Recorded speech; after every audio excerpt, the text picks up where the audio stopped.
leçon tey bi ma ngi jëm ci li ñuy wax adverbs of sequence. Adverbs of sequence. Daily routine. Daily routine. lii nag dafa nekk aussi lu am solo ci anglais ndax comme maanaam nga war def ngay def benn mbir action yi maam ni muy tegalante daal xam nga loolu bu dee ci français xam ko aussi donc dafa jaaru bu dee ci anglais aussi la même chose ak langue bu mën doon parce que li ngay jëf am na luy njëkk am na lu ci tege am na luy mujje et cetera donc loolu moo ko tax a jóg so boo ne first mooy li nga njëkk a def den mooy liñ ci teg xam nga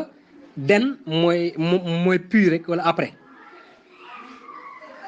léegi xam nga ñaari mbir da ngay def benn teg ci bennaat loolu moo tax nga ne den boo njëkkee li ngay njëkkee da nga naan first li nga ciy teg nga ne den li nga ciy tegaat nga ne next door na ginnaaw loolu muy after that après daal ne ci mujjantal gi finally nga xam ne foofu la mbir mi jeexee daal first then wala then next after that and finally mooy finalement after that mooy après cela next ak then pratiquement ñoo xaw a bokk li ñu teg parce que then mooy puis next moom mooy après rek xam nga léegi nag pour mu gën a yomb du bari mais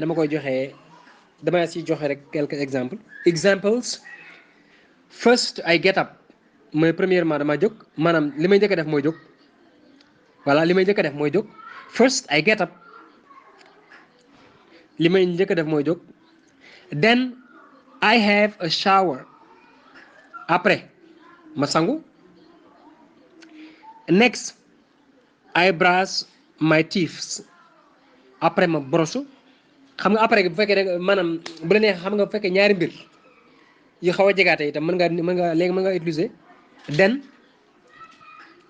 après nga teg ci next wala bu la neex nga def next après teg ci then c'est la même chose pratiquement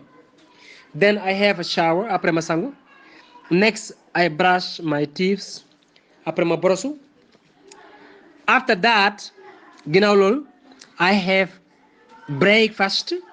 après ma ndekki finally I go to work léegi nag finalement ma dem liggéey léegi bu dee da ngay jàng nga ne finally I go to school ok